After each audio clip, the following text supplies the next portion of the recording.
So hello everyone, welcome back to the channel. और आज के वीडियो में हम जो नेक्स्ट पार्ट रह रहा था हमारा स्टीरियो केमिकल एस्पेक्ट उसको डिस्कस करेंगे, ठीक है ना। तो टॉपिक में लिख देता हूँ ऊपर,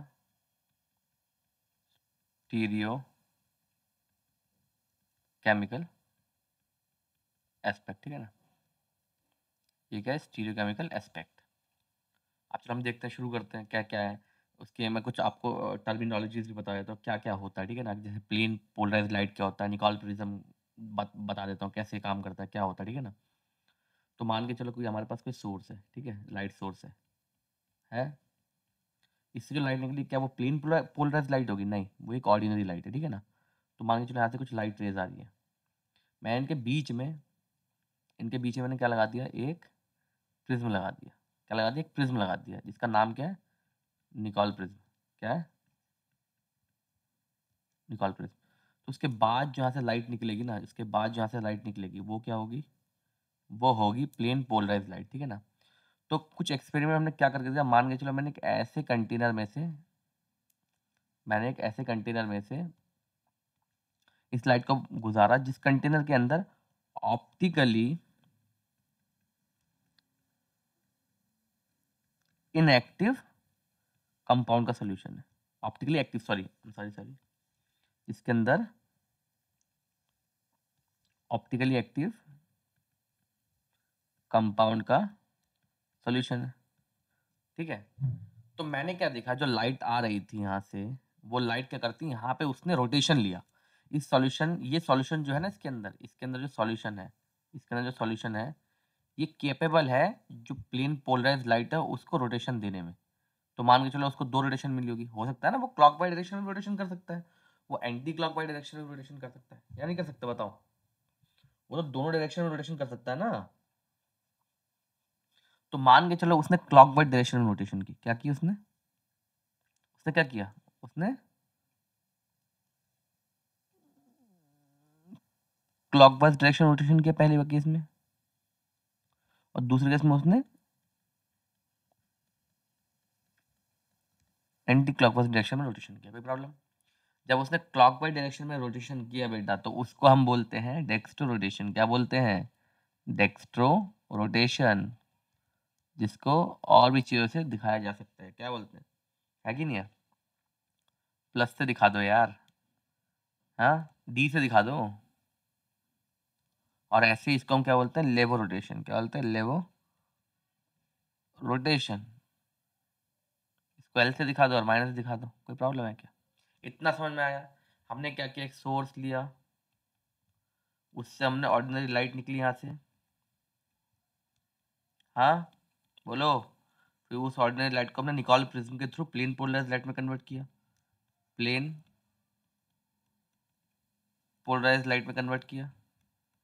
फिर वो प्लेन पोलराइज लाइट के ऊपर हमने एक एक्सपेरिमेंट किया, उसको हमने ऑप्टिकली एक्टिव कंपाउंड के सोल्यूशन से पास किया। तो हमने देखा कि रोटेशन हो रही है लाइट के अंदर, प्लेन पोलराइज लाइट के अंदर रोटेशन हो रही है। तो इसका मतलब क्या, ये सॉल्यूशन जो है, ये इसका कुछ पार्ट जो है वो क्लॉकवाइज डायरेक्शन को भी सपोर्ट कर रहा है, कुछ पार्ट जो है वो एंटी क्लॉकवाइज डायरेक्शन को भी सपोर्ट कर रहा है। कोई प्रॉब्लम है यहाँ तक? बताओ, नहीं है ना कोई प्रॉब्लम? अब चलो देखें फिर कुछ और चीज। तो जो कंपाउंड का प्लस, जो रोटेशन प्लस करा रहा है, कुछ माइनस रोटेशन करा रहा है कि नहीं है? तो ये दोनों आइसोमर्स ही तो होंगे, कंपाउंड तो सेम ही है, लेकिन कुछ पार्ट जो है वो प्लस रोटेशन है, कुछ पार्ट माइनस रोटेशन है। तो ये दोनों आइसोमर्स बनाएंगे कि नहीं बनाएंगे बताओ? आइसोमर्स बनाएंगे। इन आइसोमर्स को हम क्या बोलते हैं? Optical isomers. ऑप्टिकल, पता ना ऑप्टिकल आइसोमर क्या होगा, मैंने दिखा तो दिया। ये देखो यहाँ के अंदर जो जो कंपाउंड है, इनका देखो मॉलिक्यूलर फॉर्मूला सब कुछ सेम होगा, लेकिन स्टिल इनकी प्रॉपर्टीज में कुछ डिफरेंस है। कुछ डिफरेंस तो होगा ही इनके अंदर के मॉलिक्यूल की प्रॉपर्टीज में, जो dextro rotation as well as levo rotation करा पा रहे हैं। तो उनके अंदर वो ऑप्टिकली डिफरेंस है, बट उनका सब कुछ मास वास सब सेम है। तो आइसोमर्स तो हो गए। तो ये दीज आर ऑप्टिकल आइसोमर्स, ठीक है ना। तो मास वास सेम है तो सेम कंपाउंड है, बट थोड़ा बहुत डिफरेंस दिखा रहा है, दैट्स वाई ऑप्टिकली ये डिफरेंस दे रहे हैं। तो that's why they are optically isomers. कोई दिक्कत है क्या? नहीं दिक्कत है ना। अब चलो नेक्स्ट पेज पे आते हैं। अब हम कुछ टर्म्स देख लेते हैं यार। कुछ टर्म्स देख ले क्या? चलो देख ही लेते हैं कुछ टर्म्स। जैसे मॉलिक्यूलर मॉलिक्यूलर एसिमेट्री, और क्या था, हाँ कायरलिटी, और क्या था, इनांशु वर्स भी थे क्या, इनांशु वर्स भी टॉपिक में लिख दूँ, हाँ ठीक है, इनांशियो इनांशियो मार्क्स की प्रॉब्लम है क्या, बताओ, ये टॉपिक हो गया, क्या हो गया, मॉलिक्यूल मॉलिक्यूलर एसिमेट्री देख लेंगे अभी हम, कायरलिटी भी देखेंगे अभी हम, इनांशु वर्स देखेंगे, जो कायरलिटी है उसी के अंदर मॉलिक्यूलर एसिमेट्री में असिमेट्री भी बता दूंगा, ठीक है ना, क्या है, आप ठीक है आ जाओ। अब मुझे एक बात बताओ, मान लो कोई कार्बन आइटम है हमारे पास, ठीक है ना, उसके अंदर मान लो एक कार्बन आइटम है हमारे पास, उसके अंदर जितने भी हमारे सब्सटेंस जुड़े हुए हैं, मान के चलो एक ये जुड़ा हुआ है ओ एच, ठीक है, कोई प्रॉब्लम, बताओ, अब मान के चलो एक जुड़ा हुआ है यहाँ पे सी एच थ्री, बताओ, और एक जुड़ा हुआ है यहाँ पे, क्या जुड़ा हुआ है, मान करो यहाँ पे जुड़ा हुआ है सी टू एच फाइव, और एक जुड़ा हुआ, बताओ मेरे को एक चीज़ दिखाओ, एक चीज़ तुमने नोट की होगी कि सारे के सारे सब्सटेंट्स वो क्या है, वो डिफरेंट है, कुछ भी मैच नहीं कर रहा, और सामने मैंने क्या रख दिया, एक मिरर रख दिया, क्या रख दिया मैंने, मिरर रख दिया, घर में से उठा के एक शीशा मैंने इन मॉलिक्यूल के सामने रख दिया, कोई प्रॉब्लम, ये मिरर इनके सामने रखा तो मैंने देखा कि देखो ये क्या मिरर के सबसे ज़्यादा क्लोज है, तो इधर भी मिरर के सबसे ज़्यादा क्लोज यही होगा, मैं कलर भी सेम ही यूज़ करूँ क्या, चलो ठीक है सेम ही यूज़ करता हूँ, ओ एच है, कोई प्रॉब्लम है क्या, ये ऐसे आएगा सी, और ये ऊपर की तरफ है तो ये भी ऊपर की तरफ बनेगा, कोई प्रॉब्लम है क्या, यहाँ पे देखो सी एच थ्री, कोई दिक्कत, हाँ, अब ये नीचे की तरफ साइड में जा रहा है तो इसको मैं साइड में बना देता हूँ, सी टू एच फाइव, बताओ, और उसके बाद एच जा रहा है इधर पे तो मैं इधर एच बना दिया, कोई प्रॉब्लम है क्या, तुमने क्या देखा, ये दोनों इमेज क्या आपस में सुपर इम्पोज है, अगर मैं एक को एज इट इज उठा के दूसरे के ऊपर रखूंगा तो क्या होगा, ये वाला जो ओ एच ग्रुप है वो इधर दिखेगा, मान लो मैं दिखेगा, और ये वाला ओ एच ग्रुप इधर दिखेगा, मतलब ये दोनों आपस में सुपर इम्पोज नहीं है, इन दोनों को आपस में सुपर इम्पोज नहीं कर सकते, सुपर इम्पोज का मतलब क्या होता है कि एक चीज को उठाकर दूसरी चीज के ऊपर रख दूं और वो ट्रूली सुपर इम्पोज हो जाए, कोई प्रॉब्लम है क्या, तो इसको हम क्या, ये देखो मॉलिक्यूलर, ये क्या है?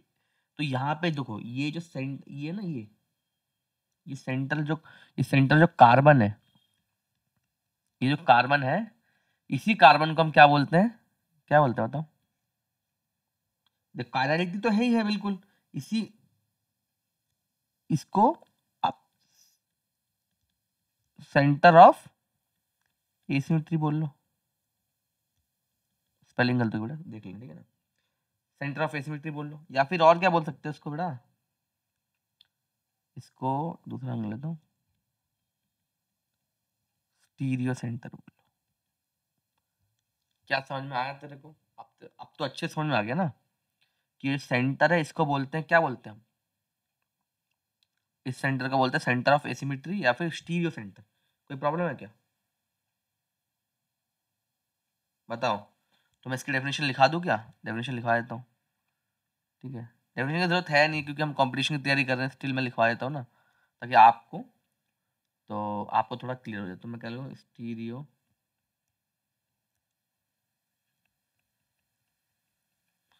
सेंटर हो गया, स्टीरियो सेंटर के अंदर देखते हैं क्या होता है, the substituent attached to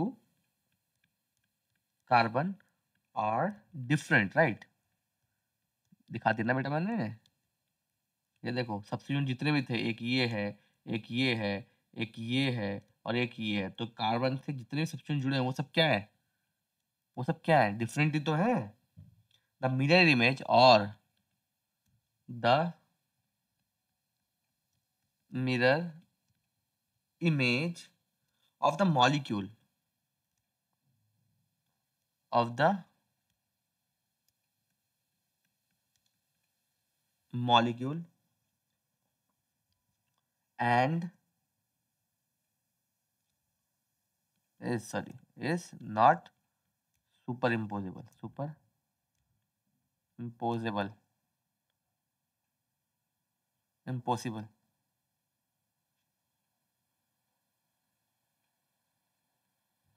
impossible की बोलो, ठीक है ना, इम्पोजेबल। बेटा एक बार देख लेना, शायद स्पेलिंग में थोड़ी बहुत दिक्कत हो जाए, ठीक है ना।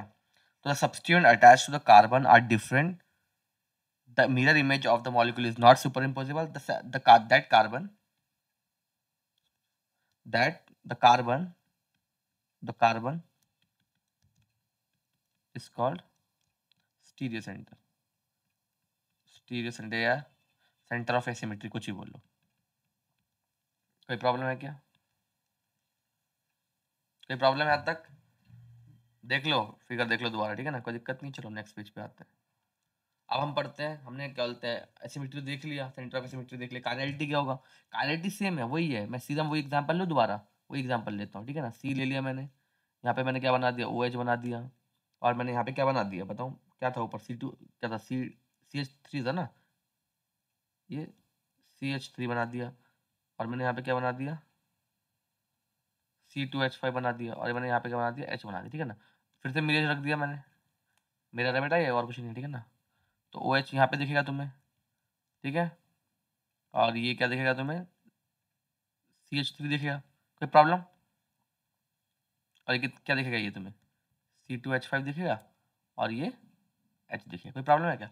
देखो इसको तो हम क्या बोल रहे थे, स्टीरियो सेंटर बोल रहे थे, लेकिन इस प्रोसेस को, कौन सी प्रोसेस, एक ऐसा मॉलिक्यूल जिसकी मिरर इमेज उसी के ऊपर सुपर इम्पोज नहीं हो रही, उसी के ऊपर सुपर इम्पोज नहीं हो पा रही है, इसको हम क्या बोलते हैं, काइरलिटी। क्या बोलते हैं?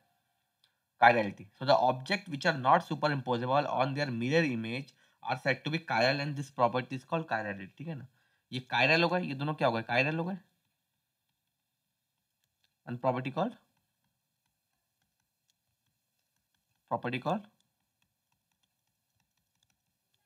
chirality। कोई प्रॉब्लम है क्या? property called chirality। दिक्कत?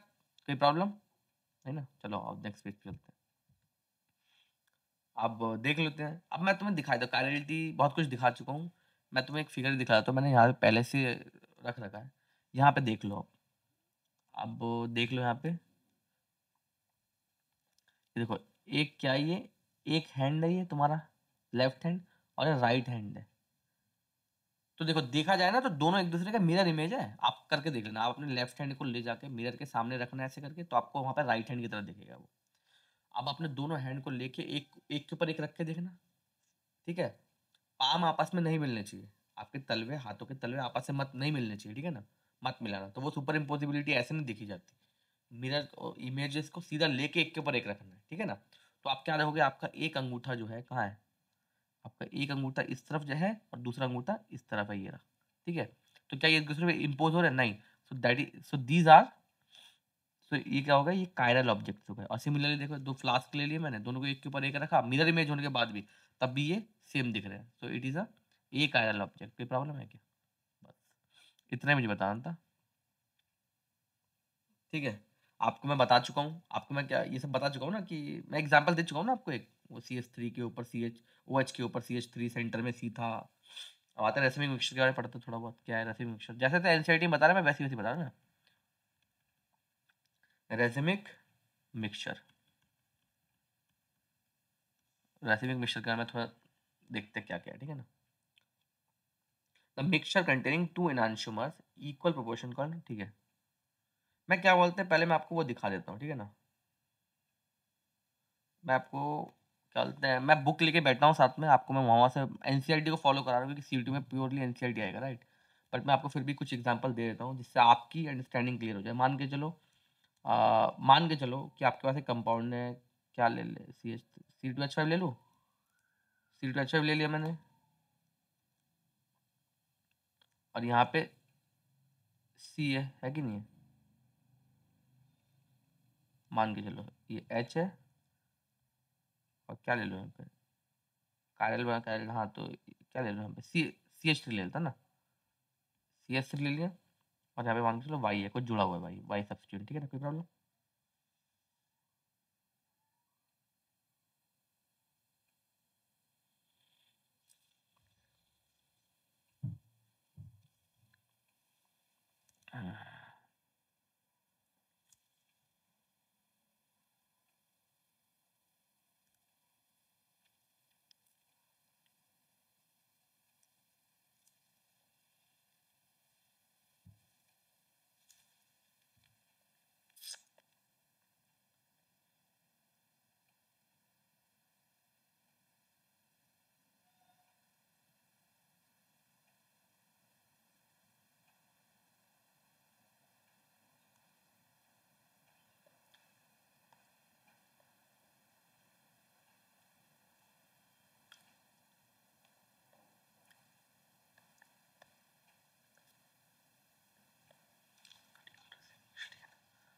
अब मैं अब ठीक है। तो ठीक है, अब हम नेक्स्ट स्लाइड के बाद, अब इस स्लाइड में हम देखते हैं रेसिमिंग मिक्सचर के बारे में, ठीक है ना। या फिर मैं एक बारे में बता देता हूँ, रेसमाइजेशन, रेसिमाइजेशन हो गया, रिटेंशन हो गया, और इन्वर्जन हो गया ना। कोई प्रॉब्लम है क्या? रेसमाइजेशन, रिटेंशन एंड इन्वर्जन, कोई प्रॉब्लम?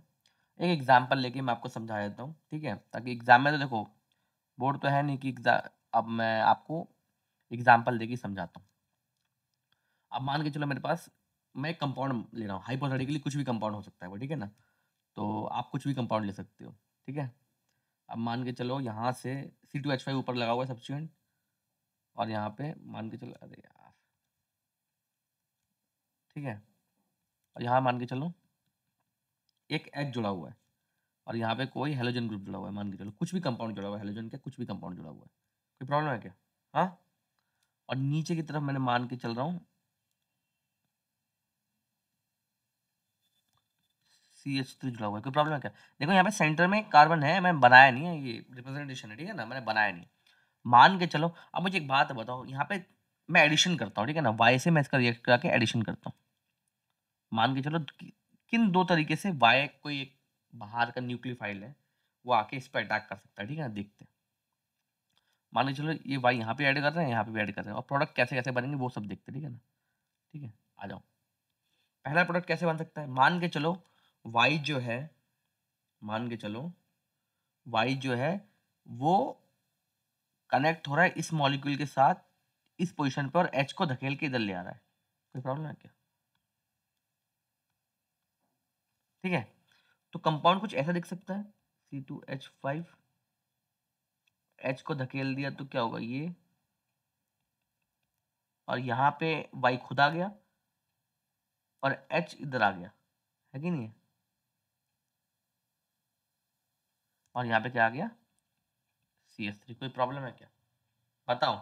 मतलब जहाँ पे कंपाउंड जुड़ा, जहाँ पे ग्रुप जुड़ा हुआ था, वहां पे उसके ऑपोजिट डायरेक्शन में आके वाई जुड़ गया। जहाँ ग्रुप जुड़ा हुआ था हमारा हेलोजन ग्रुप, उसके ऑपोजिट डायरेक्शन में आके वाई जुड़ गया, देखो वाई जुड़ गया अपोजिट डायरेक्शन में आके, तो क्या बन गया? तो यहाँ पे क्या हुआ, इन्वर्जन नहीं हुआ क्या? तो इसको क्या बोलेंगे हम, इन्वर्जन। कोई प्रॉब्लम है क्या? अब मान के चलो वाई जो है जहाँ पे सब्स्टिट्यूएंट है एक्स है, वहीं पे आके जुड़ रहा है, तो क्या बनेगा, C2H5। बताओ, वहीं पे आके वाई जुड़ गया, एच यहीं पर है, और यहाँ पे CH3, बताओ। तो यहाँ पे रिटेंशन हुआ कि नहीं हुआ, इसी को रिटेंशन बोलते हैं। अब मान के चलो कि वाई जो है, अब दोनों ही ग्रुप आके जुड़ रहे हैं, इक्वली जुड़ गए हैं, बताओ। हो सकता है ना, इसको मैं ए मान लेता हूँ, इसको मैं बी मान लेता हूँ, ये दोनों बन सकते हैं, और दोनों ही कंपाउंड प्रेजेंट होंगे सॉल्यूशन के अंदर, कोई प्रॉब्लम है क्या? तो अगर बस ए बनता है तो इट इज इन्वर्जन, और अगर बस बी बनता है तो इज रिटेंशन। अगर ए और बी दोनों बनते हैं then it is called as racemization. क्या बोलेंगे इसको, रेसमाइजेशन, क्योंकि यहाँ पे ए जो है 50-50 रेशियो में जुड़ा हुआ है, कोई प्रॉब्लम है क्या?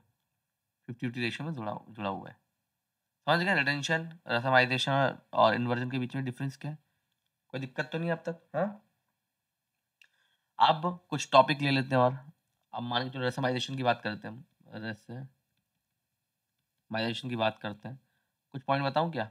देखो 50-50, देखो 50-50 होता है क्या, 50% होगा, 50% होगा तुम्हारा रिटेंशन वाला कंपाउंड,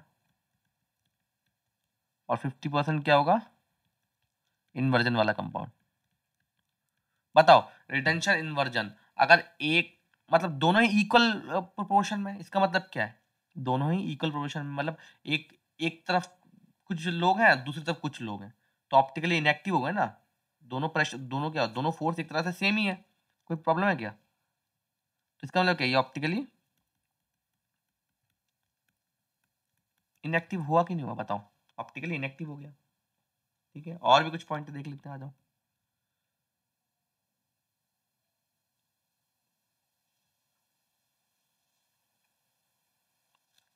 क्या था, SN2 जो थे वो क्या करते हैं, बताओ क्या करते हैं, इन्वर्जन देते हैं। क्या देते हैं, हमने, मुझे याद है बेटा, मैं हमने पढ़ा है, इन्वर्जन देते हैं, था कि नहीं था, जहाँ पे क्या बोलते हैं, जहाँ पे एक इंटरमीडिएट स्टेप बन रही थी, इंटरमीडिएट स्टेप बन रही थी, बहुत ज़्यादा अनस्टेबल इंटरमीडिएट। और थर्ड वाला पॉइंट देख लेते हैं, SN1 क्या देता है बताओ, रिटेंशन देता होगा ना, SN1 तो रिटेंशन देता होगा। नहीं बेटा, SN1 रिटेंशन नहीं देता, ये दोनों कंपाउंड बनाता है, ये रिटेंशन के कंपाउंड बनाता है और इन्वर्जन भी बनाता है। मतलब ये क्या बनाता है, रेसिमिक मिक्सचर बनाता है, रेसिमिक मिक्सचर बनाता है ये। इसको नोट कर लेना, ये तुम्हें same to same as it is question मिलेगा कि कौन सा रिटेंशन करता है, कौन सा रेसमाइजेशन करता है, कोई एग्जाम्पल बताओ, ये सब पक्का आने वाले हैं। ठीक है, कोई प्रॉब्लम यहाँ तक। अब मुझे लगता है कि हमने सारा optically dexter rotation, levo rotation सब कुछ कर चुके हैं। अब जल्दी जल्दी कुछ कुछ चीज़ें रह गई हैं, उनको हम देखते हैं, ठीक है ना। अब मान के चलो कुछ चीज़ें मैं इनको सेपरेटली देखते हैं, ठीक है ना। मैं ABC करके इसको डिवाइड करता हूँ, क्या है, रिएक्शन विद मेटल, क्या है, क्या लिख दूँ इसको मैं, रिएक्शन विद मेटल। किनका किनका रिएक्शन, क्या पढ़ रहे हैं बेटा, हेलो अल्केन्स, हेलो एल्केन्स पढ़ रहे हैं, तो हेलो अल्केन्स ही होंगे, हेलो कंपाउंड्स ही होंगे, है कि नहीं है। तो मैं आपको बना लेता हूँ। तो मान के चलो हमारे पास एक कंपाउंड है, ठीक है, हेलो अल्केन्स ही है, ठीक है ना, हमारे पास हेलो अल्केन्स है। इसके अंदर हमने मैग्नीशियम डाल दिया in the presence of dry ether, in the presence of dry ether, तो हमें क्या मिल गया, CH3 CH2 MgBr। बेटा ये इतना इंपॉर्टेंट है, इसी को हम क्या बोलते हैं, ग्रिग्नार्ड रिएजेंट। इसी को हम क्या बोलते हैं, ग्रिग्नार्ड रिएजेंट। ये वन ऑफ द, अभी समझ में नहीं आएगा, ये बहुत इंपॉर्टेंट है, ये दूसरे कंपाउंड की प्रिपरेशन के लिए बहुत ज्यादा इंपॉर्टेंट है। ये तब तुम्हें दिखेगा क्योंकि Grignard reagent is used to prepare different products which are very useful. Grignard reagent का तो हमें कोई यूज नहीं है, ये कैसे यूज होगा आगे मैं वो देखेंगे, ठीक है ना।